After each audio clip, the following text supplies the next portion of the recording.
Alors aujourd'hui, j'accueille Olivier Dil, président de l'APIA, dirigeant depuis plus de 30 ans en France, en Suisse et aux États-Unis, dans le transport, la logistique ou le fret. Mais c'est à Marseille qu'il revient enfin, où il crée APIA Méditerranée. Olivier milite pour une gouvernance ouverte, loin des entre-soi et tournée vers la performance et la pérennité des entreprises. Il a même réussi l'exploit de transformer la SNCM moribonde en Corsica Linea rentable. Aujourd'hui, sous sa présidence, l'APIA réunit 400 dirigeants et 450 mandats autour d'une conviction. La gouvernance structurée et ouverte, composée d'administrateurs indépendants compétents, est un accélérateur de croissance. Alors Olivier, bienvenue à ce 4e podcast de gouvernance à voix haute. Je suis vraiment ravi de vous tendre le micro. Merci beaucoup Bénédicte, et moi je suis ravi d'être présent aujourd'hui et de pouvoir répondre à l'ensemble de vos questions et à celles bien entendu de vos auditrices et de vos auditeurs. Merci Olivier. Alors commençons par le début en fait. Quels ont été les moments clés de votre vie professionnelle, et dans ces moments clés, quels ont été ceux qui vous ont plu pour la gouvernance? Quelles ont été les accroches de la gouvernance? Alors donc je suis un enfant de l'international, de parents diplomates, né en Amérique latine. J'ai fait des études de droit et de transport parce que le transport c'est le concret de l'international. Et donc de ce fait-là, j'ai eu une carrière avec notamment des joint ventures avec des entreprises internationales, puis ensuite des expériences aux États-Unis en tant qu'actionnaire minoritaire dans un cadre majoritaire d'entreprises familiales américaines, ensuite en Suisse pour le compte d'une entreprise américaine familiale aussi, et avec des problématiques de structuration et de revente à des actionnaires différents, et puis bien entendu l'Himalaya, ça a été la SNCM, avec une vraie problématique de gouvernance entre les syndicats, l'État, les actionnaires différents, et qui ont conduit au fait qu'on puisse restructurer la SNCM pour en faire une entreprise maintenant corse, entre les mains de Corsica Linea, avec les mêmes salariés, pratiquement les mêmes bateaux au démarrage, et de ce fait-là, d'avoir une véritable découverte que le principe n'était pas forcément managérial, mais qu'il fallait avoir un œil averti sur la gouvernance. Et donc j'ai fait des études IFA Sciences Po pour devenir administrateur indépendant, et c'est à ce moment-là que j'ai croisé les chemins de APIA, qui en fait est une association plus tournée sur les PME, les ETI, et très implantée en province. Et donc vous avez vécu le feu de la problématique de la gouvernance, et qui fait qu'aujourd'hui, vous êtes en capacité finalement d'avoir un œil 360 d'experts sur ces sujets. Et vous avez créé du coup APIA Méditerranée en 2023 Alors, j'ai créé APIA Méditerranée pratiquement au sortir de l'expérience SNCM, peut-être 2 ans après. Je dirais pratiquement à la sortie de mon diplôme, de ma certification IFA Sciences Po.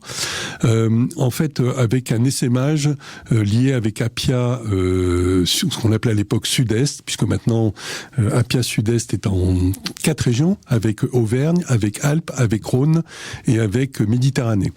Et donc qui démontre d'ailleurs le dynamisme et le développement de APIA dans cette partie de la France. Alors parlez-nous de l'APIA nationale. Vous êtes président de l'APIA depuis, je crois, 2 juin 2024.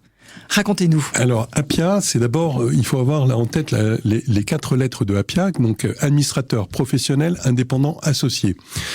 Quel est l'objectif de APIA ? Ce sont des dirigeants qui parlent à des dirigeants et qui, en fait, ont tous eu une expérience avec un cabis de mandataire social d'une entreprise PME, ETI. Leur objectif, c'est de se former pour devenir administrateur et donc aider leurs pairs. Toujours dans ce cadre de vision PME, ETI, on ne s'occupe pas des côtés, on ne regarde pas les grosses sociétés, et surtout avec une emprise sur l'écosystème régional. Les dirigeants qui acceptent de devenir membres d'APIA se forment pour devenir membres, ne peuvent pas postuler à des mandats avant d'avoir été jugés aptes à pouvoir exercer, et de façon donc à bien comprendre ce distinguo entre le monde de l'exécutif d'un côté et le monde du non-exécutif. Et habituer un dirigeant à dire entre je veux et je souhaite, c'est un passage qui n'est pas aussi évident que ce que l'on pourrait penser. On en avait parlé dans le premier podcast il y a au tout début. Effectivement, le passage non exécutif, d'exécutif à non exécutif est très compliqué. Si on parle de la gouvernance dans les PME, dans les ETI, comment ça marche réellement ? Ça fonctionne, cette gouvernance, à votre avis, Olivier ? Alors, déjà, nous, en tant qu'APIA, on est présent dans 10 régions en France et on est présent en Suisse. Et l'aspect le plus hétérogène, c'est effectivement la Suisse, parce que la Suisse dérange. On a beaucoup plus, en fait, de mandats en Suisse que d'administrateurs, alors qu'en France, on a beaucoup plus d'administrateurs que de mandats. Et pourquoi ? Parce que, en fait, il faut avoir en tête qu'en Suisse, globalement, 80% d'une classe d'âge passe par l'apprentissage, donc passe par une case de proximité avec les dirigeants, avec l'entreprise, ce qui fait que la connaissance économique en Suisse est nettement plus développée, et le fait d'être aidé par des pairs et d'avoir des administrateurs indépendants fait partie de la culture suisse. En France, on est dans un système qui est très différent, puisque en fait, globalement, on va dire tous les jeunes de plus de 35 ans n'ont jamais entendu parler de gouvernance.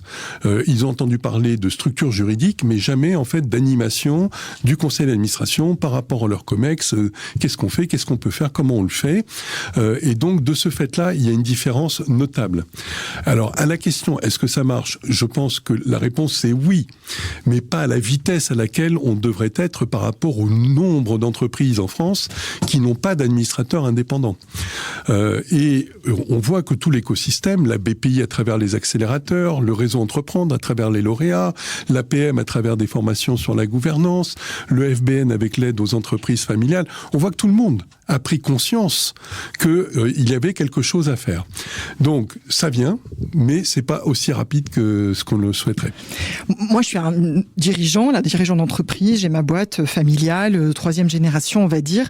Finalement, pourquoi je mettrais un administrateur indépendant dans mon conseil alors que je suis très contente, j'ai l'oncle Roger, tante Martine, on est là, on réfléchit bien et ça va très bien finalement. Pourquoi est-ce que finalement j'aurais un administrateur de l'APIA ?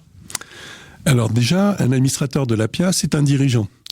Et donc c'est un dirigeant qui a eu une expérience et qui a été sélectionné pour cette expérience et qui a été formé pour devenir administrateur indépendant.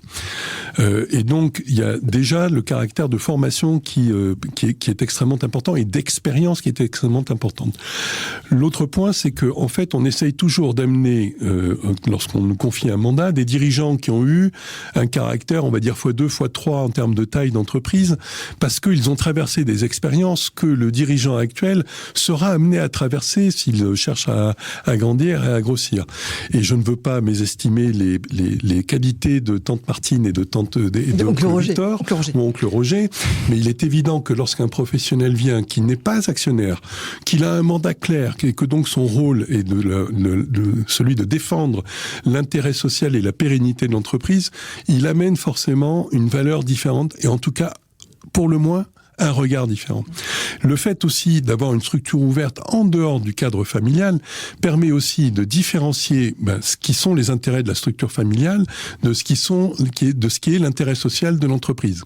Et quelquefois, alors quand tout va bien, donc tout le monde se félicite, mais lorsqu'il y a quelques petites anicroches ou tout simplement des transmissions, des successions, des passages, d'un seul coup, ça devient extrêmement compliqué. D'où le fait effectivement d'avoir l'aide de cet administrateur indépendant dont l'expérience en entreprise familiale ou pas, ou dans des secteurs proches ou pas, donnera forcément un regard différent aux dirigeants par rapport à son COMEX et par rapport à son entourage. Ouais. Surtout que vos dirigeants, d'après ce que j'ai compris, ne sont pas issus du même secteur d'activité. Ils ont les bons réflexes parce qu'ils connaissent le B2B pour une entreprise de B2B et B2C pour B2C, mais ils ne sont pas eux-mêmes peut-être pour des questions de confidentialité ou de rivalité, en disant moi j'ai fait ça ailleurs, dans le même secteur, et donc du coup vous pourriez faire pareil, ce serait délétère pour finalement le dirigeant. Voilà, je crois que vous avez effectivement dit l'essentiel, c'est-à-dire l'idée d'avoir quelqu'un qui ne vient pas du même secteur, c'est de toute façon d'approfondir le regard avec des expériences issues de secteurs différents. Et certains secteurs ont déjà sont en avance, par exemple sur l'intelligence artificielle ou sur, je ne sais pas, sur d'autres points, et qui fait que lorsque le regard du dirigeant se confronte à ses propres concurrents, ben en fait, il parle de la même chose. Alors que si quelqu'un vient d'un secteur proche, mais qui a eu une expérience différente, des ouvertures différentes, ben forcément, ça donne une pénétration du regard différente. Et peut-être aussi d'insister sur la différence pour le dirigeant entre son COMEX, qui regarde hier et aujourd'hui, et puis son comité stratégique, hein, si on parle effectivement du monde de la SAS, qui est quand même le monde le plus pertinent pour les PME et les ETI françaises, ben, dans lequel, en fait, un comité stratégique qui va permettre aux dirigeants de venir avec 1 ou 2 membres de son COMEX, et peut-être 1 ou 2 membres de son actionnariat familial, mais de façon à ne se pencher que sur, non pas aujourd'hui ou demain matin, mais après-demain, et sur tout l'ensemble de ces problématiques, qu'elles soient personnelles, familiales, mais aussi, bien entendu, de l'intérêt de la société. Oui, donc ce que j'entends, c'est que je vais créer la gouvernance dont j'ai besoin en tant que chef d'entreprise. J'ai des dirigeants en face de moi, je vais établir un contrat avec eux, peut-être au départ un advisory board, on va commencer par là. On les appelle aussi administrateurs quand ils sont dans l'advisory board, de la même manière. Et peut-être que c'est aussi une bonne manière pour moi, demain, si je veux faire rentrer des investisseurs, ou je vais devoir faire rentrer des investisseurs, de me mettre en ordre de marche pour rendre des comptes. Alors, en tant qu'Appia, nous on fait un distinguo avec Advisory Board et avec, en règle générale, on va dire, dans le monde anglo-saxon, l'advisory ou l'advisor a une spécialité d'expert. C'est-à-dire, je fais rentrer un senior advisor qui va m'aider sur la cybersécurité, qui va m'aider sur l'IA, qui va m'aider. Voilà. Et donc, le mot anglo-saxon, senior advisor, correspond en fait à ce que j'appellerais expert. Le monde de l'administrateur indépendant, alors surtout avec la vision Appia, d'un dirigeant qui vient aider un autre dirigeant, il vient avec son expérience. Et son expertise, c'est celle de son métier de dirigeant. Et donc, on essaye, nous, d'avoir un comité stratégique dans lequel on peut appeler des senior advisors, mais on fait bien le distinguo parce que quelquefois on arrive finalement à un mélange des mots qui entraîne un peu une confusion, d'où le fait effectivement de dire il y a le rôle de l'administrateur indépendant, il y a le rôle du senior advisor, il y a le rôle du board advisor, voilà, et chacun en fait parle le même langage, on est d'accord. La seule chose, c'est que, on va dire, dans le cadre d'un comité stratégique, il va s'intéresser à 360 degrés du monde du dirigeant, parce que il partage cette expérience. Et il va essayer de ne pas se cantonner sur une visibilité sur un problème donné. Voilà.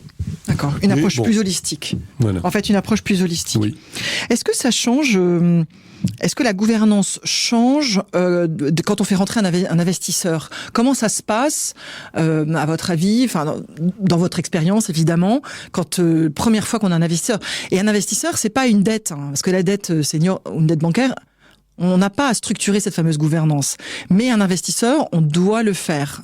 La marche est très haute, non? Alors, la marche est très haute pour beaucoup d'entreprises qui découvrent d'un seul coup qu'elles n'ont pas de gouvernance, et notamment qu'elles n'ont pas de gouvernance écrite.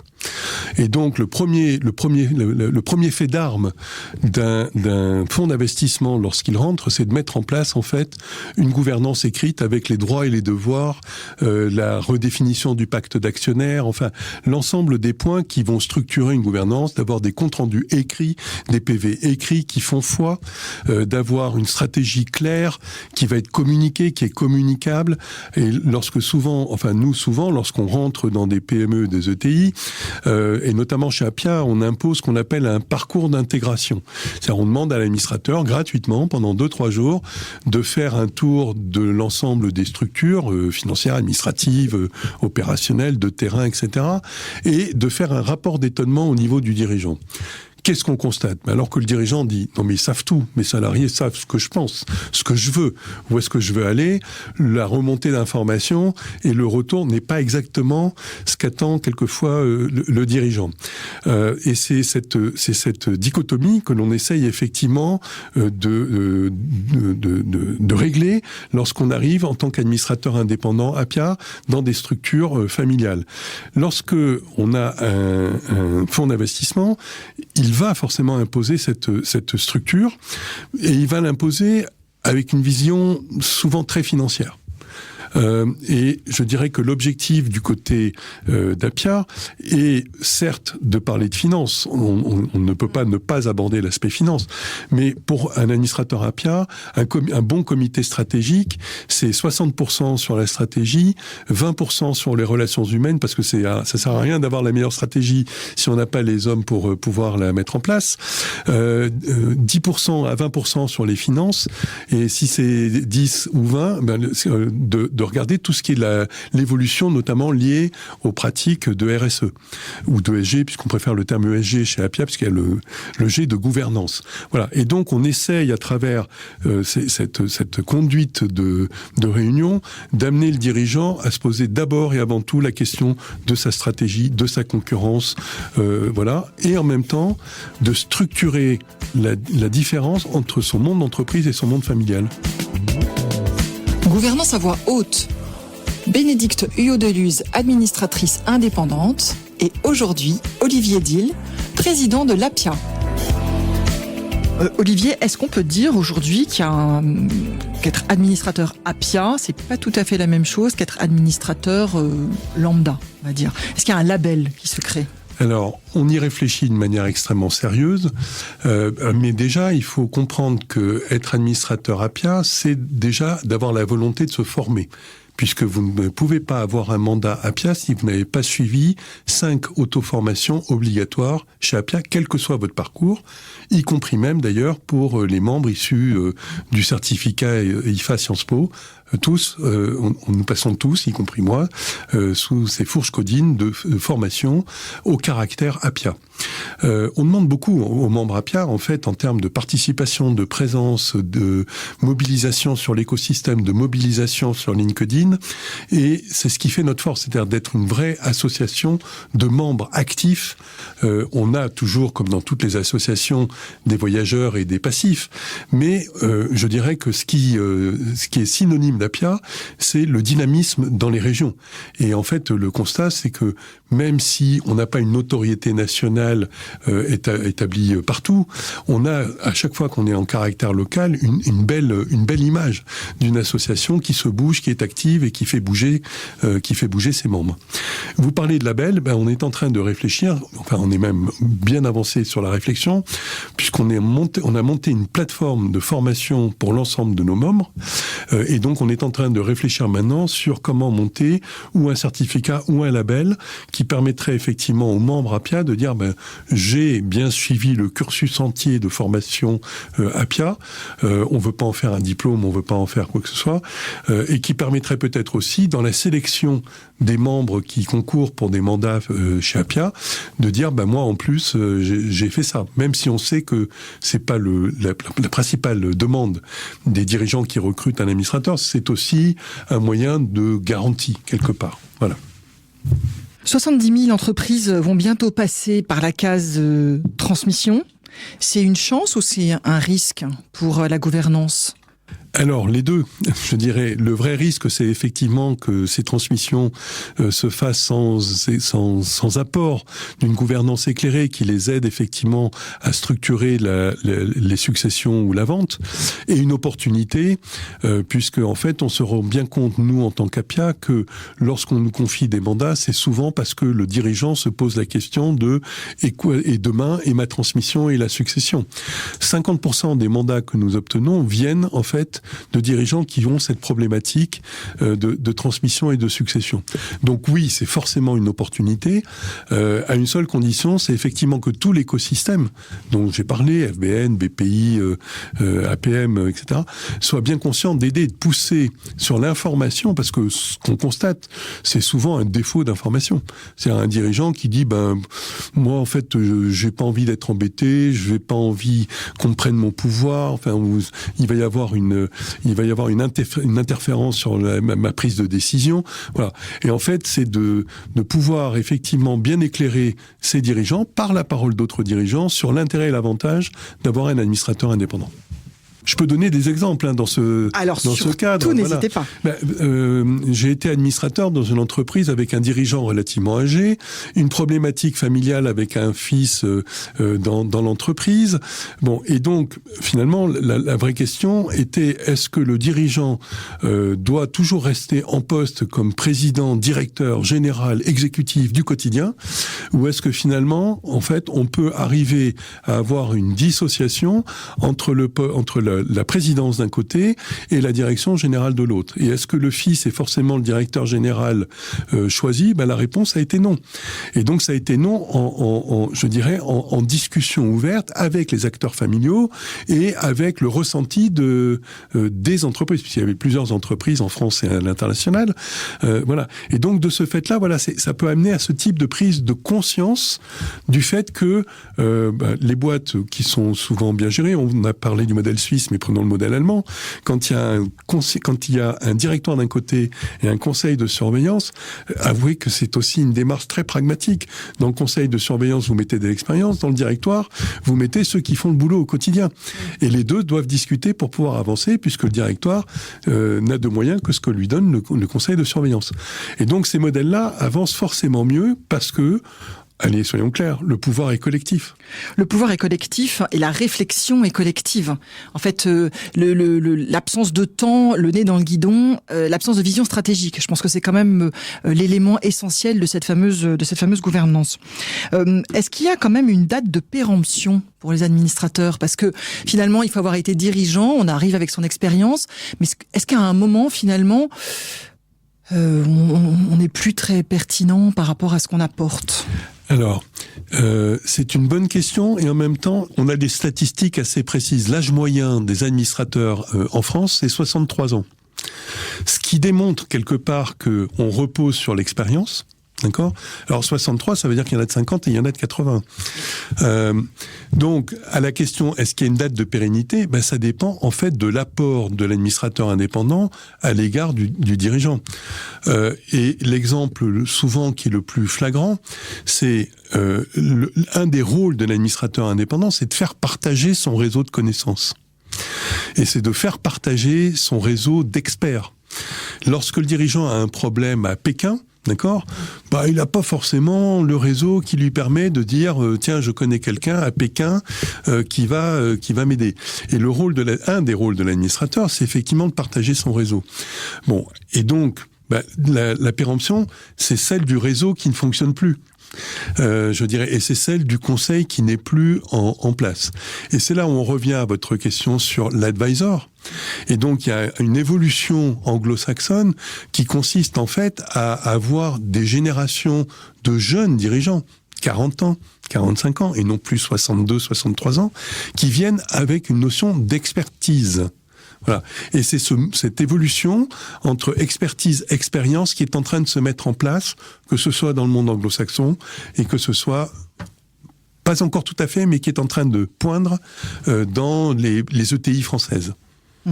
Est-ce qu'on est capable, et quels sont les critères pour évaluer une bonne gouvernance ? Une bonne gouvernance, c'est déjà un dirigeant heureux d'avoir des réunions et des comités stratégiques qui débouchent sur quelque chose. Parce que le nombre de réunions inutiles et dans lesquelles en fait on répète peut-être des prises de position du COMEX sont quelquefois beaucoup trop nombreuses. Donc c'est quoi un comité qui marche bien ? Un comité qui marche bien, c'est celui qui en fait permet aux dirigeants de se dire tiens, je dormais pas la nuit sur tel type de problème.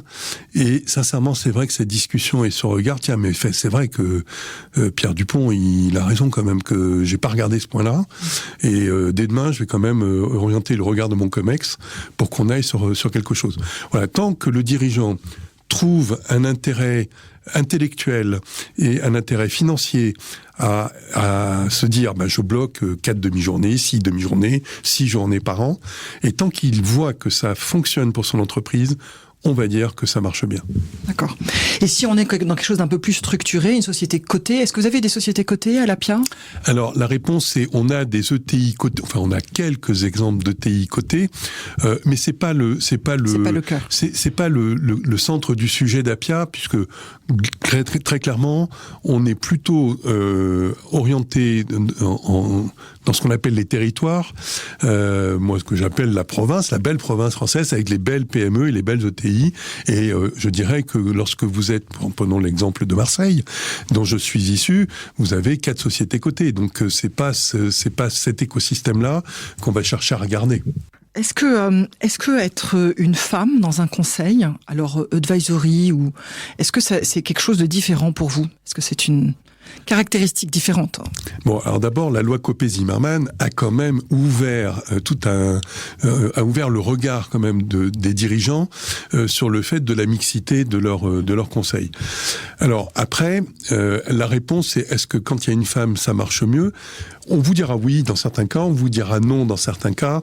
Je pense qu'il n'y a pas de distinguo à avoir femme ou homme. En fait, c'est la compétence et l'expérience et l'expertise qui va être amenée, sachant que je mets quand même une valeur supplémentaire aux femmes, c'est celle du questionnement habile et diplomate par rapport à peut-être certains dirigeants dont l'ego n'est pas tout à fait apaisé et qui fait que ça peut prendre effectivement une tournure différente simplement par le questionnement.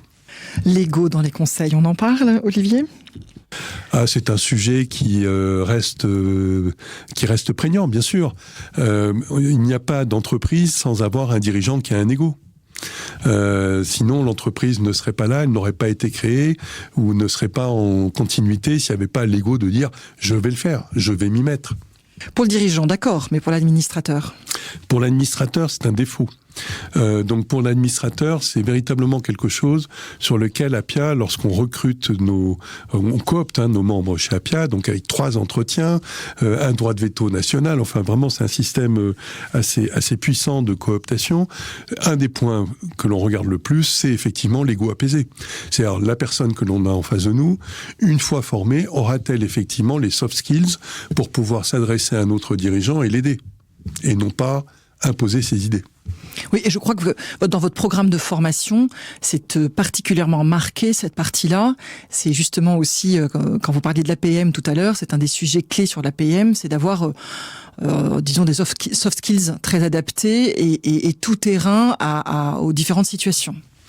Alors, former quelqu'un aux soft skills, c'est quand même quelque chose de compliqué, donc je ne me mettrai pas sur ce terrain-là, mais je dirais simplement, on essaye en tout cas d'amener le dirigeant à être un bon questionneur, à être d'être plus à l'écoute, de façon à bien comprendre le sens de la question, et ensuite, après derrière, de se dire quels sont les endroits qui sont obscurs et sur lesquels finalement on doit mettre l'éclairage. On parle souvent de la prise de risque du dirigeant. Donc l'administrateur est celui qui, quelque part, est le gardien des risques de l'entreprise. C'est-à-dire c'est lui qui, en fait, arrive à poser les questions qui fâchent. Vous avez pensé à tout ? Oui, mais et là ? Est-ce que vous avez pensé à ça ? Bon, et donc c'est le fait d'être ce gardien un peu du temple et des risques, de façon à ce que on soit certain que lorsque un dirigeant présente un plan qu'il a bien vécu avec son COMEX, il ait bien vu l'ensemble des questions et des points et qu'il n'y ait pas des points laissés dans l'ombre. On regarde s'il n'y a pas des hypothèses B ou C. C'est-à-dire qu'on n'arrive pas en disant tiens, il y a l'hypothèse A, c'est à prendre ou à laisser. Tiens, d'ailleurs, des ministres ont démissionné comme ça, j'ai entendu dire. Voilà. De ce fait-là, voilà. Et lorsqu'on parle d'un travail collectif, je dirais les comités stratégiques qui marchent le mieux, c'est quand il y a le dirigeant, 1 ou 2 personnes de son COMEX, 1 ou 2 administrateurs indépendants, et que en fait on fasse intervenir dans les comités stratégiques ceux qui ont monté les vrais projets. Et de façon, d'abord, à les mettre en valeur à l'égard du comité stratégique et du conseil d'administration. Et deux, ensuite, surtout, à ne pas avoir d'intermédiaire dans le questionnement et de pouvoir effectivement regarder l'ensemble du spectre et d'imaginer peut-être d'autres solutions. Vous m'aviez aussi posé la question, qu'est-ce qui marche bien dans un comité stratégique ? Il n'y a rien de pire qu'un comité stratégique qui se réunit à l'arrache et sans, en fait, une présentation de documents faite au minimum une semaine à l'avance. Si on veut qu'un administrateur travaille, il faut l'alimenter, et on ne l'alimente pas la veille ou le matin de la réunion ou en présentation PowerPoint au moment du conseil, c'est bien effectivement un travail préparatoire. Et on revient effectivement à la question, qu'est-ce qui se passe lorsqu'on structure une gouvernance ? Un ordre du jour d'un comité ou d'un CA, des documents transmis à l'avance, une réflexion et des solutions proposées. Tout ça, c'est ce qui fait souvent la différence entre une gouvernance structurée et une gouvernance non structurée. C'est du gagnant-gagnant, finalement. C'est-à-dire que moi, je suis dirigeant, je fais venir des administrateurs indépendants qui vont m'obliger à rendre des comptes, qui vont m'obliger à structurer ma pensée, donc qui vont m'obliger aussi à documenter ma pensée pour les faire travailler, et de ça, je vais en récupérer finalement une valeur ajoutée. C'est exactement ça, c'est-à-dire pourquoi des dirigeants de notoriété acceptent des mandats de pauvres en France. Un mandat, c'est 5 000 à 10 000 euros en PME et peut-être de 10 000 à 20 000 euros par an en ETI. Alors c'est de l'argent, je ne dis pas que ça soit pas de l'argent, mais lorsqu'on se compare à la Suisse, au Benelux, UK et USA, vous multipliez le chiffre par 10. Bon, donc pourquoi des dirigeants acceptent d'être non exécutifs ? C'est justement par l'intérêt intellectuel de pouvoir partager, de pouvoir discuter, de pouvoir mettre en valeur un échange sur des thématiques que va leur proposer le dirigeant en place. Et c'est ça la richesse d'un comité stratégique ou d'un conseil d'administration, c'est lorsqu'il y a un vrai échange et que le dirigeant ressort en disant « oui, c'est vrai, tiens, non, mon projet est bien ficelé, j'avais peut-être pas traité ce point-là, ils ont raison, il faut que je traite ce point-là, et je suis certain là que j'aurais eu une bonne, un bon accompagnement. Ça ne veut pas dire que tout réussit, mais ça veut dire en tout cas que l'ensemble du spectre du dossier permet de se dire j'ai envisagé un bon nombre d'échéances et de points et je pense que mon dossier est bien structuré. La preuve, c'est que souvent, dans les PME et les ETI, les dirigeants, en fait, vont voir leur banquier et parlent de leur comité stratégique en disant, vous savez, moi j'ai un comité stratégique, voilà le projet sur lequel on a travaillé, voilà le projet final que l'on vous présente, je vous le mets à disposition parce que je souhaite avoir telle et telle problématique financière, et le fait de montrer qu'il y a une structure de gouvernance qui travaille des dossiers permet souvent une facilité supérieure de l'engagement bancaire ou celui de fonds d'investissement d'ailleurs. Oui, ça j'en suis absolument convaincu. Je reviens un peu sur la rémunération quand même des administrateurs. C'est quand même un peu mission impossible, cette si faible rémunération quelque part pour ce travail. Ou alors ça veut dire que on veut que des gens qui sont plus en activité ou qui ont effectivement revendu une boîte suffisamment bien pour que on passe dans une partie de bénévolat. Moi, je trouve qu'on est quand même un peu dans une quadrature impossible d'amener une expertise tout en ayant une rémunération qui soit si faible autour d'un dirigeant qui, certes, a besoin de temps et d'écoute, mais finalement, c'est quand même de l'argent tout ce temps-là. Alors, prenez simplement le réseau Entreprendre. Les dirigeants viennent pour partager leur expérience et en plus ils payent. Bon, donc on est bien, et ils viennent aider des lauréats, donc de jeunes créateurs d'entreprises qui ont obtenu des financements, et ils viennent les aider en échangeant leur expérience, etc. Bon. Pour l'administrateur indépendant, c'est exactement la même chose. Alors, maintenant, on a parlé de la moyenne d'âge des administrateurs. Ne nous cachons pas, il n'y a pas d'administrateur de 20 ans.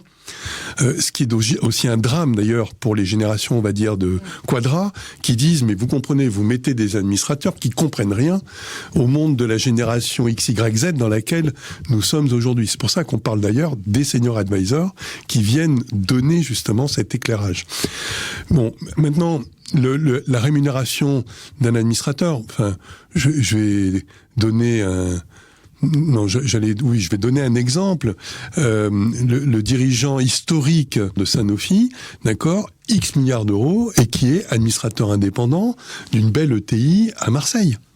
Est-ce que vous pensez qu'il le fait pour l'argent ? Non, Derek. Voilà. Bon, il est administrateur d'une belle ETI à Marseille. Bon, et il le fait pourquoi ? Parce que ça le passionne, parce que ce que fait le dirigeant de l'entreprise, il aime bien. C'est pas l'argent. L'argent, il en a. Alors, on revient peut-être à ce que vous disiez. C'est-à-dire, est-ce qu'il faut être riche et fortuné pour être administrateur ? La réponse, c'est en tout cas... Chez Appia, on considère que le mandat n'est pas une source de contribution aux revenus de l'administrateur. C'est une juste rémunération du temps passé, point. Voilà. Et quand on dit juste rémunération, c'est une rémunération, voilà, d'un temps passé et consacré. Mais lorsque vous questionnez nos membres, il n'y a aucun de nos membres qui vont vous parler de l'argent. C'est pas ça qui les intéresse. Ce qui les intéresse, c'est effectivement d'être confrontés à d'autres dirigeants dans des secteurs différents et de se dire, mais finalement, qu'est-ce que je pourrais faire, quoi ? Comment je peux les aider ? Je sens qu'il y a une faille à ce niveau-là. Est-ce que je peux pas, à travers mon réseau, amener le dirigeant à se poser la question ? Bon, vous savez, un des points, par exemple, sur lesquels les administrateurs, quelquefois, amène une crainte des dirigeants à faire rentrer, je dirais, le loup dans la bergerie, c'est que l'administrateur va poser le questionnement de l'équipe qui est autour du dirigeant. Et souvent, le dirigeant, prenons cet exemple parce que c'est le plus flagrant, son comptable est devenu un peu plus comptable, puis aujourd'hui, il est DAF, sauf que il n'a pas les compétences d'un DAF, et que le regard attendri du dirigeant avec son compagnon de fortune et de route, en plus, je dirais le financier est celui qui partage le plus, parce qu'il est au courant des problématiques familiales, des problématiques financières propres, etc. Bon, et donc le fait du regard de l'administrateur indépendant qui dit il est certes très bon, mais il n'est plus au niveau de besoins de l'entreprise. Bon, et donc de ce fait-là, voilà, vous avez un regard aussi qui arrive chez le dirigeant et qui se dit va falloir que je trouve une solution, quoi. Voilà.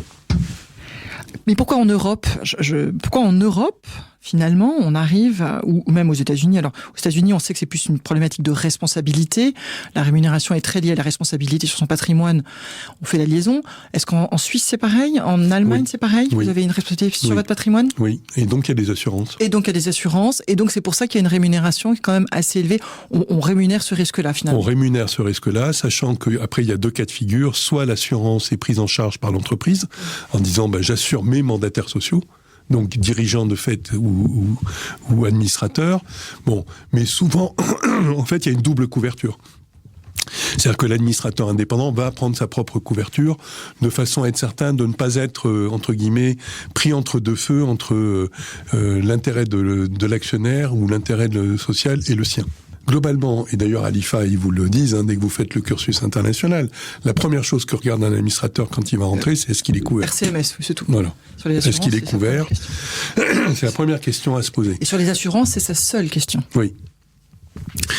Mais alors, l'avantage quand même en France, c'est à travers les SAS, vous êtes effectivement en consultatif et il n'y a pas de cas de figure jurisprudentiel dans lequel, en fait, un administrateur indépendant de SAS était mis en cause. Voilà.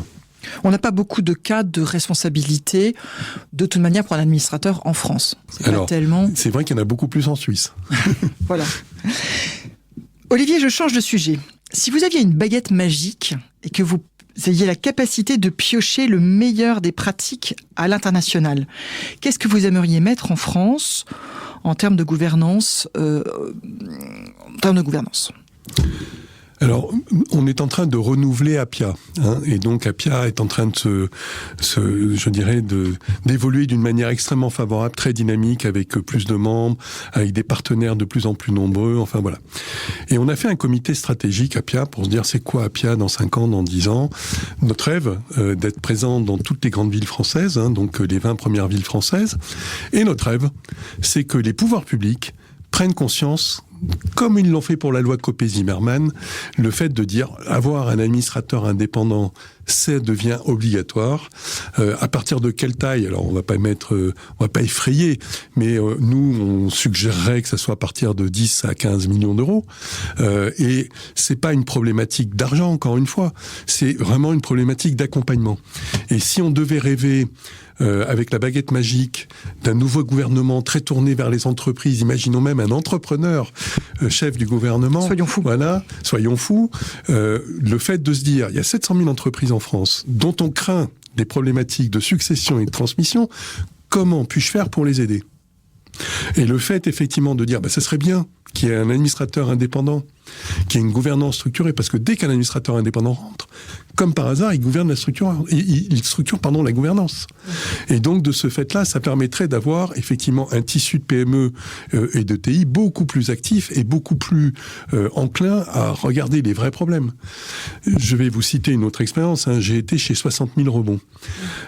60 000 rebonds, mais c'est dramatique de voir des gens bien câblés, des gens intelligents, des gens qui ont vraiment tout consacré à leur entreprise, arriver en fait à déposer, à fermer le rideau avec des problématiques personnelles et sociales inimaginables. C'est-à-dire, du jour au lendemain, ils peuvent même plus s'acheter une baguette. Leur carte bleue ne fonctionne plus. Voilà. Et tout ça parce qu'ils n'ont pas été accompagnés. Alors on se dit, ouais, non, mais chez 60 000 rebonds, allez, c'est des petites PME, c'est même pas des PME, c'est des TPE, des artisans. TPE, des artisans. C'est vrai en partie, mais vous avez quand même, moi j'ai été confronté à une problématique d'une entreprise de 80 millions d'euros. Voilà, et vous vous dites, c'est fou, quoi. Et en fait, quand on regarde le monde de la PME aujourd'hui, qui accompagne? Vous avez un expert comptable. Alors l'expert comptable à condition qu'on lui ait vraiment donné la notion d'expertise, c'est-à-dire qu'on le paye pour qu'il donne des avis et non pas qu'on le paye juste pour faire la compta, parce que si on le paye pour faire juste la compta, c'est clair qu'il ne joue pas son rôle. Or, en France, il y a encore bon nombre d'entreprises dans lesquelles, en fait, l'expert comptable n'est qu'un comptable. Et après, donc, un avocat. Un avocat, on le connaît, il ne répond qu'aux questions qu'on lui pose. Et donc, si le dirigeant ne pose pas la bonne question, l'avocat ne va pas donner une quelconque réponse. Et donc, de ce fait-là, alors que beaucoup d'entreprises vous disent « Non, mais t'inquiète, je suis bien accompagné, j'ai un expert comptable, j'ai un avocat », vous constatez, lorsque vous arrivez chez 60 000 rebonds, qu'aucune de ces deux contreparties n'ont joué réellement leur rôle. Non pas de leur faute, mais bien parce que le dirigeant n'a pas orienté le regard sur l'aide. On parle souvent aussi, par exemple, lorsque vous regardez les tribunaux, le nombre de boîtes qui n'ont même pas conscience de ce que les tribunaux peuvent faire pour aider avant qu'il y ait une liquidation judiciaire, pour effectivement structurer la dette, pour essayer de mettre en place. Alors, on dit, ouais, non, mais ça, c'est pour les grands groupes, ça va pas le faire pour moi. C'est faux. Bon, mais tout ça, ça démontre qu'en France, il y a un défaut d'accompagnement extrêmement fort de la TPE à l'ETI. Alors, j'espère que quand vous avez fait votre séminaire stratégique de l'APIA, vous aviez pris des administrateurs indépendants en dehors de l'APIA. Enfin, je compte sur vous. Et justement, je voulais vous parler un peu de la gouvernance associative. C'est quand même pas tout à fait la même, la gouvernance associative, par rapport à la gouvernance d'une entreprise, qu'elle soit PME ou ETI. Est-ce que c'est pas un peu plus rock'n'roll ? Alors, c'est très rock'n'roll, la problématique des associations. Alors, APIA, en fait, on a fait beaucoup d'écrits sur la gouvernance, en fait, des associations. Aujourd'hui, dans notre stratégie, on a considéré qu'on devait véritablement avoir un focus PME, ETI, et on ne s'interdit pas d'être présent en tant qu'administrateur dans des associations, et on répond à des appels d'offres d'associations qui demandent des administrateurs formés, et notamment formés par APIA, mais très clairement, on n'est plus dans le même focus. Mais finalement, quel est le point commun, en fait, des problématiques régulières des associations ? Il y a deux problématiques. La première, c'est que l'AG ne répond plus, en fait, aux besoins de l'association, c'est-à-dire c'est une association de notables qui se réunit et qui dit oui, et puis ce sont les mêmes 20 ans après. Et donc, il n'y a pas de renouvellement, en fait, à travers l'Assemblée Générale. C'est déjà la première chose qui frappe. Et qui fait qu'après derrière, que ce soit donc la partie, je dirais émergente du conseil d'administration, ou que ce soit la partie en fait de direction salariée de ces associations. Lorsqu'il y a des directions salariées, il faut quand même penser. Vous avez des associations, notamment dans l'enseignement, qui ont des milliers de salariés. Voilà. Le constat, c'est finalement le fait que la prise de risque n'est plus en phase avec le monde actif, parce que la structure de l'Assemblée générale ne s'est pas renouvelée. Ça, c'est un des points qui nous a vraiment frappés. Gouvernance à voix haute. Bénédicte Huyot-Deluz, administratrice indépendante, et aujourd'hui, Olivier Dil, président de l'APIA. J'ai cru comprendre que dans l'association, vous aviez une branche spécialisée sur les startups. Qu'est-ce que ça change ? Qu'est-ce qu'on définit d'ailleurs comme start-up ? C'est une question d'âge, c'est une question de, j'imagine, de maturité d'entreprise, mais au-delà de ça. Alors déjà, la définition de la start-up, c'est pas forcément la définition d'une PME. La start-up, c'est l'entreprise qui se crée et qui finalement peut être de briques et de mortar, ou peut être effectivement d'ingénieurs et de logiciels. Et l'idée en fait d'accompagnement des start-up, elle est surtout sur entre guillemets les comités stratégiques et le fait de pouvoir accompagner par des métiers. Alors là, cette fois-ci, on va être beaucoup plus proche de l'expertise que de l'expérience, de façon à pouvoir aider ces jeunes start-upers à passer un certain nombre d'étapes. Et la méthode de rémunération, d'ailleurs, est souvent différente. C'est la seule où Appia admet le fait qu'un administrateur puisse être partie prenante dans le capital sous forme de BSP, d'accord, mais d'une manière non significative. L'idée étant simplement le fait de dire, il fait lui aussi un investissement à terme sur une rémunération d'un mandat et de l'aide qu'il aura apporté. Et alors, vous arrivez à avoir des administrateurs, parce que moi je suis chef d'entreprise, je suis start-upeuse, voilà, je suis en train de monter ma boîte d'intelligence artificielle au service de la gestion des risques. Je voudrais avoir un mandat, constituer une gouvernance autour de moi. Et là, vous me dites l'administrateur Appia, il doit avoir été dirigeant avec une très grosse expérience. Moi, j'ai besoin d'avoir des gens qui sont un peu agiles, qui connaissent l'intelligence artificielle, qui sont data scientists, qui connaissent les infrastructures. Où est-ce que je vais les trouver ? Est-ce que vous avez le public en fait finalement pour pouvoir m'aider ? Alors, je ne vais pas dire que c'est la majorité de nos membres, bien au contraire. Mais nous avons effectivement au sein d'Appia quelques spécialistes qui ont monté leur entreprise, qui ont effectivement réussi dans ces domaines-là, et qui fait qu'ils peuvent se poser des questions pour être administrateurs chez vous si vous montez votre structure. Après, encore une fois, la question souvent, c'est qu'est-ce que je recherche chez un administrateur ? Est-ce que je recherche une expertise dans un domaine ? Est-ce que je recherche un accompagnement plus général ? Et c'est là où en fait, on se rend compte que chaque dirigeant a sa vision de l'accompagnement. Parce que ça correspond aussi à des phases de maturité de l'entreprise. Il y a des phases dans lesquelles il va chercher une expertise profonde pour l'aider et pour être certain qu'il ne se trompe pas dans sa vision stratégique. Il y a une phase où il va chercher plutôt quelqu'un qui a déjà eu l'expérience de montage de société et qui va l'aider à éviter des écueils. Bon, et on n'a pas Superman, ça n'existe pas. Donc, en fait, on se rend bien compte qu'un administrateur peut intervenir à différentes périodes de maturité de l'entreprise. Je donne un autre exemple. Il y a des entreprises qui demandent des administrateurs dans le développement international. Puis une fois qu'ils ont passé 3 ans ensemble, ils disent ça y est, c'est bon, j'ai compris, c'est plus l'endroit où j'ai envie maintenant d'avoir une focale, et j'aimerais bien avoir un administrateur plutôt généraliste, ou plutôt dans tel domaine, ou qui m'aide dans le data mining, ou qui voilà. Et donc ils reviennent auprès de l'Appia en disant maintenant je voudrais repartir avec un autre binôme, un autre trinôme, un autre groupe, en fait, sur tel ou tel sujet.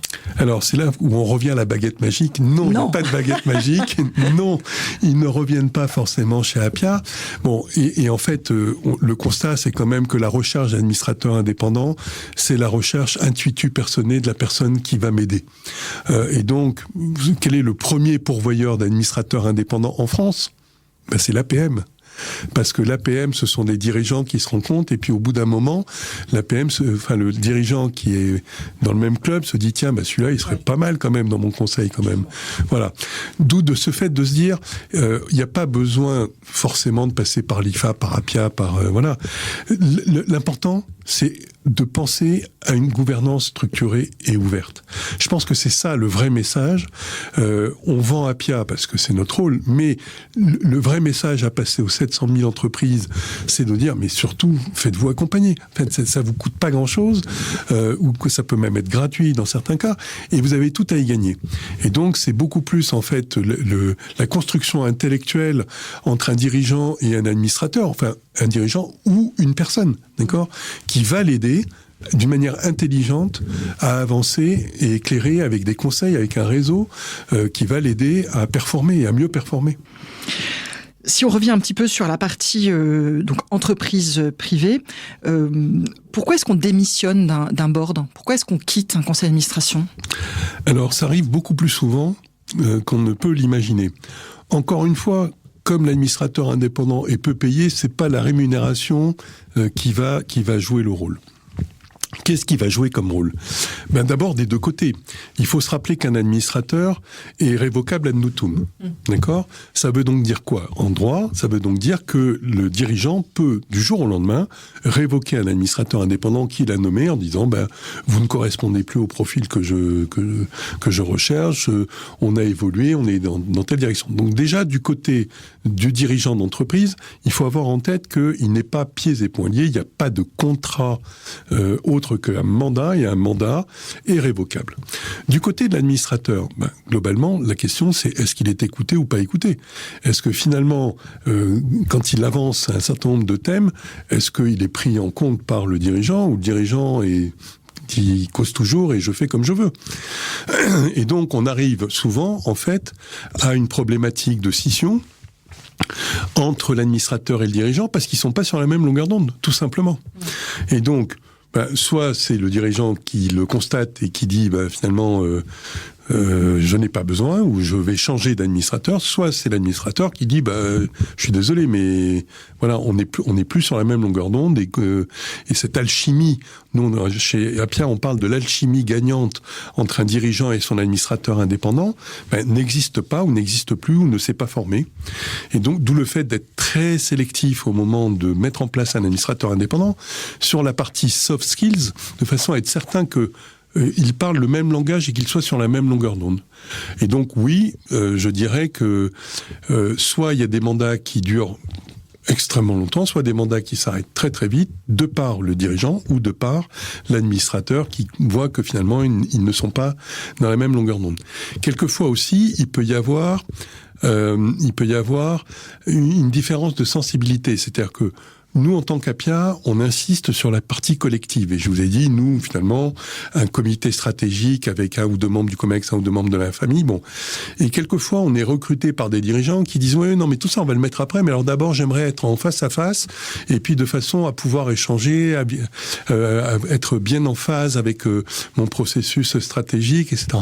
Très vite, on se rend compte que, en fait, c'est faux. C'est-à-dire que, en fait, le dirigeant recherche un accompagnant, mais n'est pas, en fait, dans une notion de structuration de sa gouvernance. Comme un sparring partner, quoi. Et sparring partner, ou on appelle ça même dans senior advisor. Le fameux senior advisor. On le ressort. Qui le ressort. Non, mais c'est très clair. Et qui fait que, alors que on pense, nous, que le collectif est force de pouvoir et de motricité et de dynamisme, on essaye d'éviter d'être en face à face. Alors, après, moi, j'ai vu des démissions dans lesquelles, effectivement, où j'ai fait, moi, le cas d'une démission dans laquelle, globalement, on n'était pas sur la même longueur d'onde du tout. Il peut y avoir aussi peut-être la démission quand il y a constatation d'une malversation, d'un abus de bien social ou ce genre de choses. Mais ça, c'est peut-être dans le cas, parce qu'à ce moment, fait toujours la différence entre un comité stratégique et un conseil d'administration. On n'a pas les mêmes rôles non plus. Hein. On est bien d'accord. Donc effectivement, nous, on a été confrontés plutôt dans des comités stratégiques. à cette problématique. Enfin, j'ai eu 2 cas, en tout cas chez Appia, et pas forcément, pas dans ma mandature, mais dans une mandature précédente, mais en tout cas dans ma région, où en fait un administrateur constatait qu'il y avait une problématique de dérive. C'était une entreprise familiale avec 2 frères, et en fait un frère était appuyé par un administrateur qui en fait vendait des prestations à des montants, voilà, et l'autre frère était appuyé par l'administrateur indépendant Appia. Bon, et ils se sont rendus compte effectivement que la famille se flouait entre elles. Bon. À part de pouvoir, dans un comité stratégique, le signaler et en fait donner sa démission pour en fait faire acter le fait qu'il y avait une problématique, il n'y a pas de transmission au procureur. On considère que d'abord c'est le secret de la famille, c'est à eux d'arranger leurs problématiques et leurs affaires. Mais à la fin, malgré tout, ça a été très profitable ou très bénéfique, puisque en fait, le frère qui avait été floué a pris le taureau par les cornes et a demandé la nomination d'un directeur général indépendant, de façon à ce que la notion de pouvoir exécutif ne soit plus entre les mains de l'actionnaire direct, mais bien effectivement avec une délégation de pouvoir signée auprès d'un directeur général exécutif. Et on revient souvent sur cette notion de dissociation entre présidence d'une société et puis directeur général. Et souvent, d'ailleurs, on constate dans les entreprises familiales, j'écoutais à midi un retour d'expérience d'une dirigeante qui sortait d'un accélérateur de BPI et qui disait finalement ça m'a fait prendre conscience qu'il y avait un rôle de président et un rôle de directeur général, et que finalement, valait mieux que je prenne à cœur mon rôle de président et d'orientation stratégique et financière de la boîte, et qu'il y ait un vrai directeur général qui se mette en place. Et ça libère, je vous coupe Olivier, ça libère totalement des héritiers de famille qui se retrouvent à porter le poids de l'espérance de grand-papa, de papa, non mais c'est quelque chose, et qui se retrouvent à la tête de l'entreprise, et quand ils comprennent qu'ils peuvent être présidents et qu'il y a un autre directeur général, on est vraiment dans on retrouve une autre personne en fait après. Alors tout à fait, à une seule condition, c'est que le patriarche ne s'y oppose pas, et en disant on n'a pas les moyens. Voilà. Oui, c'est vrai. Bon, une des problématiques est souvent effectivement celle de celui qui en fait tient les cantons de la bourse, encore si je puis dire, dans le cadre de ces transmissions. Mais on voit de plus en plus de jeunes entreprises, ou dans le cadre de transmission, avoir maintenant de plus en plus conseils de surveillance et directoires, qui permet effectivement à l'ancienne génération d'être toujours là, présente sur le haut de la décision stratégique, et en même temps d'avoir la jeune génération avec les mains dans le cambouis et vraiment présente dans l'opérationnel. Et le fait qu'on soit de plus en plus fréquemment interrogé pour être membre des conseils de surveillance plus que des directoires. Puisque les directoires, eux, vont être plongés dans l'opérationnel, d'accord, et les conseils de surveillance, eux, vont pouvoir effectivement plus poser de questions sur la stratégie et l'orientation et avoir une définition qui va être conjointe entre le directoire et le conseil de surveillance. C'est une bonne forme juridique, finalement. Moi, je Elle pense est intéressante, que celle-là. Moi, c'est celle que j'ai rencontrée donc, à la SNCM, et c'est ce qui nous a permis de sortir la SNCM des problématiques.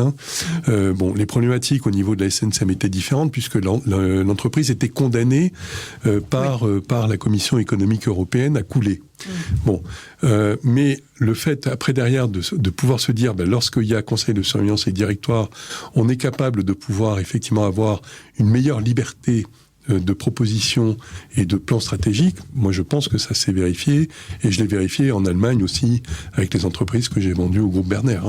C'est un très bon exemple de risque de gouvernance, de défaillance de gouvernance majeure, qui fait que finalement, quand on retrouve une bonne gouvernance, les bonnes personnes autour de la table, on retrouve finalement une vision, une capacité à faire. Prenez l'exemple de la SNCM. Aujourd'hui, l'entreprise en fait est partie avec les mêmes plans stratégiques que celles qu'on avait déterminées, avec une partie de la flotte et une partie des salariés. Et vous voyez que lorsque la gouvernance est cohérente et qu'elle marche, que les salariés y croient.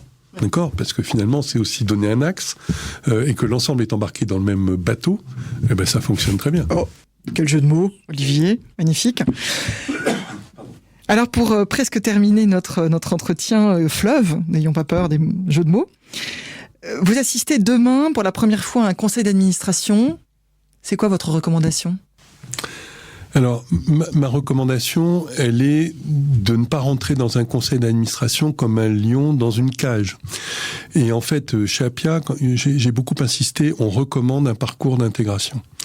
Et pour moi, c'est quelque chose d'extrêmement important qu'un administrateur puisse obtenir du dirigeant qui le nomme le fait de pouvoir rencontrer des collaborateurs sans que le dirigeant ne soit présent, c'est-à-dire des entretiens libres, de pouvoir avoir la visite des sites de production les plus importants.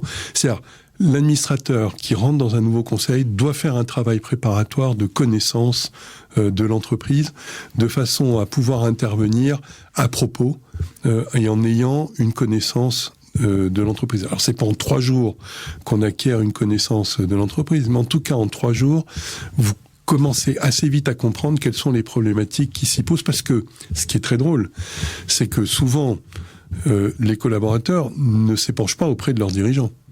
Mais vous mettez une personne tierce qui vient en disant « Alors, c'est quoi votre problème ?» Alors là, vous avez effectivement l'ensemble des problématiques affrontées en réel. Et lorsque vous constatez que 3-4 personnes commencent à finalement mettre le regard à peu près sur telle ou telle problématique, ça permet effectivement après derrière à l'administrateur de pouvoir questionner le dirigeant d'une manière intelligente et notamment par rapport à sa stratégie, sa vision, voilà. Donc pour moi, première chose, ne jamais arriver sans avoir eu un parcours d'intégration. Mmh. Les directions générales sont d'accord avec ça quand vous avez D'ailleurs, vous recevez des mandats directement à l'Appia, un dirigeant vous appelle en disant « je voudrais un administrateur indépendant » et à ce moment-là, vous lui expliquez que ça va être du donnant-donnant finalement. Voilà comment ça fonctionne pour avoir un administrateur Appia ? Alors, on explique, oui, bien entendu, on explique bien la démarche pour obtenir un administrateur indépendant. Alors, après, on explique que dans les motivations Appia, enfin dans la manière de travailler d'Appia, il y a ce parcours d'intégration. Et à la question, alors encore une fois, entre directeur général et conseil d'administration, comité stratégique, il n'y a pas forcément les mêmes personnes. L'accueil sur des passages d'intégration, il est enthousiaste. Parce qu'il y a quelqu'un qui vient poser la question de c'est quoi ta problématique, quoi. Et donc, au contraire, c'est une libération de la parole et qui permet après derrière de revenir vers le président ou vers le directeur général en disant est-ce que vous avez pris voilà ce qu'on m'a dit. Ça, on essaye de dire ce n'est pas nominatif, mais les problématiques, elles sont exposées. C'est-à-dire, on ne va pas dire c'est Pierre qui m'a dit que, d'accord, mais les problématiques, elles sont exposées. Et on essaye de faire ce qu'on appelle un parcours d'étonnement et un discours d'étonnement, un rapport d'étonnement, de façon donc à pouvoir aussi tacler ces sujets dans le cadre de conseil d'administration, de comité stratégique. Et donc, oui, en règle générale, c'est plutôt bienvenu. Et même le président ou le directeur général accueille ça d'une manière... alors, après, il va vous dire, il s'exagère, c'est pas exactement ce que j'ai dit, voilà, bon. Mais il comprend qu'il doit traiter cette problématique, et donc c'est bien de pouvoir amener ces sujets-là par le biais, ou dans un comité stratégique, ou dans un conseil d'administration. Gouvernance à voix haute. Bénédicte Huyot-Deluz, administratrice indépendante, et aujourd'hui, Olivier Diehl, président de l'Appia. Olivier, en tant que président de l'Appia et surtout patron d'industrie, très ancré dans une région extrêmement dynamique, à votre avis, les grands défis que doivent relever les dirigeants et les entreprises actuellement, ce serait quoi les 5 plus gros enjeux ? Alors, il y a 2 types d'enjeux. Il y a des enjeux à caractère stratégique et des enjeux à caractère de comportement. Les enjeux à caractère de comportement, c'est l'IA, c'est la cybersécurité, c'est un certain nombre de la RSE, c'est un certain nombre d'enjeux et qui, en fonction du terrain de l'entreprise, ont un domaine plus ou moins avancé. Qu'est-ce que l'on fait, nous, auprès des administrateurs indépendants ? On ne cherche pas à les transformer en experts IA ou en expert cyber ou en expert RSE. Par contre, on les forme et ils ont l'obligation de se former chez Appia à quelles sont les bonnes questions et quelles sont les questions intelligentes à poser lorsque vous êtes confronté à cette problématique, non pas en tant que dirigeant, mais en tant qu'administrateur indépendant. Et donc, c'est passionnant d'ailleurs de suivre des réunions de formation dans lesquelles un spécialiste change de casquette et dans lequel, en fait, il vient en disant « Oui, non, mais c'est vrai, vous êtes administrateur indépendant. Donc, quelles sont les bonnes questions que vous devriez poser et comprendre quels sont les tenants et aboutissants ?» Donc ça, c'est une partie de la réponse. Aujourd'hui, ne nous cachons pas, la problématique première sur les entreprises, les PME et les ETI, c'est quelle stratégie dans un monde mouvant, incontrôlé, dans lequel, en fait, l'incertitude est là, dans lequel la trésorerie souffre, dans lequel, en fait, j'avais des parts de marché aux États-Unis, je vendais mon rosé tranquille aux États-Unis, puis d'un seul coup, j'ai plus 25%. Qu'est-ce qui va se passer ? D'ailleurs, mon fournisseur m'en commande déjà à moins pour la saison prochaine. Voilà, donc on est, en tant qu'administrateur, confronté à la réalité du monde de l'entrepreneur et qui, en ce moment, est une vraie gageure. Alors, toutes les générations vous disent non mais vous n'avez pas connu la crise, voilà, donc c'est une crise parmi d'autres. Bon, sauf que lorsque vous êtes dans le bateau et au milieu de la mer agitée avec plein d'événements à côté de vous qui se passent, voilà. Donc le rôle de l'administrateur indépendant, c'est aussi d'amener le dirigeant à se projeter, à pas être forcément dans l'événement du lendemain, même s'il a envie. Ou si le monde de l'affaire, le monde des affaires l'interpelle par rapport à ces enjeux, c'est effectivement d'arriver à le faire pousser sur c'est quoi les opportunités, c'est quoi les options sur un lendemain différent. C'est ça. Après-demain. Essayer d'aller voir quand même vraiment plus loin que le quotidien. Ça, je pense que c'est vraiment une valeur clé de la gouvernance. On est d'accord. Bien entendu, un des points de regard de l'administrateur indépendant, c'est existe-t-il une cartographie des risques ? Alors, dans les PME, on rêve, d'accord ? Dans les ETI, on peut poser la question d'une manière beaucoup plus profonde. Et il y a pas mal de gens qui finalement voient arriver un administrateur indépendant et en se disant merde, c'est vrai que cette cartographie des risques, je l'ai pas faite. Bon, et le rôle de l'administrateur, c'est pas de faire la cartographie, c'est en tout cas effectivement d'avoir un réseau qui peut l'aider, qui peut aider le dirigeant à créer cette cartographie et d'avoir un administrateur indépendant suffisamment habile pour comprendre si tous les angles ont bien été vus et si l'expert qui est venu a bien balayé un certain nombre de points qu'il a vus. Donc je dirais dans l'étape juste après le parcours d'intégration et quand vous rentrez, il y a effectivement existe-t-il une cartographie des risques, et je l'ai dit à un moment. Quel est le rôle de l'administrateur ? C'est quand même bien celui qui va vérifier si les risques ont été circonvenus ou pas.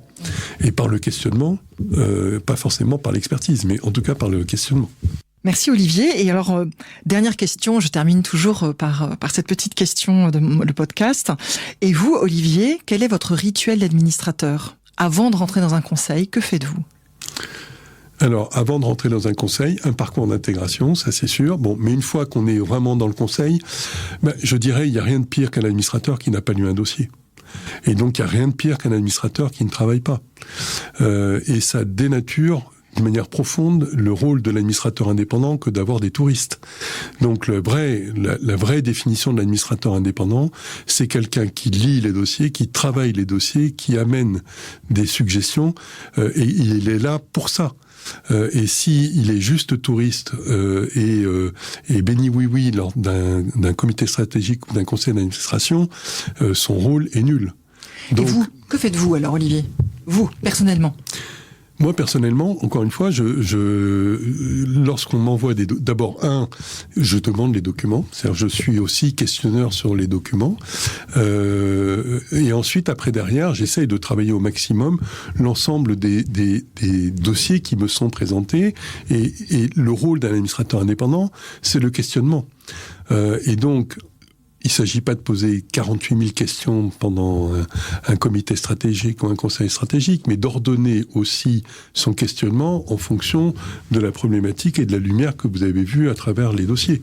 Et donc ça suppose effectivement une synthèse, un travail de synthèse pour effectivement être véritablement, je dirais pas percutant. Le rôle, c'est pas d'être percutant, mais d'être dans la réalité du questionnement du dirigeant.